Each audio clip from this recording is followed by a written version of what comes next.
something fundamental just changed and almost nobody noticed. Not because it wasn't important, but because it wasn't announced. No emergency broadcast, no dramatic vote, no moment that felt like history, just a quiet shift in language, a redefinition. For most of human history, ownership meant control. If you owned something, you decided how it was used, when it was used, and whether it could be transferred. Ownership meant authority over an object, over land, over tools, over value. It was the line between dependence and independence. But that definition no longer holds the way it used to. Today, you can still buy things. You can still possess them. You can still point to paperwork and say, "This is mine." Yet the power to use what you own increasingly depends on approval. This is the change most people miss. Nothing was taken from you. Nothing dramatic happened. Instead, a condition was quietly inserted between you and control. Ownership didn't disappear. It was reclassified. And reclassification is far more effective than confiscation. Confiscation causes outrage. It creates resistance. It unites people against a visible threat. Reclassification does the opposite. It feels technical, administrative, boring, and that's why it works. Under this new model, ownership no longer guarantees unrestricted use. It guarantees access as long as certain conditions are met. Conditions that can be adjusted, updated, expanded, or reinterpreted over time. You're not told, "You're not allowed to own this." You're told, "You may continue using this, provided you remain compliant." And compliance doesn't sound threatening when it's wrapped in softer words. Standards, guidelines, frameworks, best practices. Each one feels reasonable on its own. But together, they form a system where permission quietly replaces authority.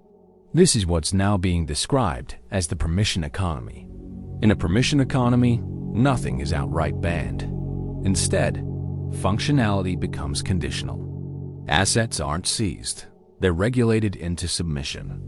Ownership exists on paper, but control exists elsewhere. And the most important part is this: the system doesn't need to punish you. It simply withdraws functionality.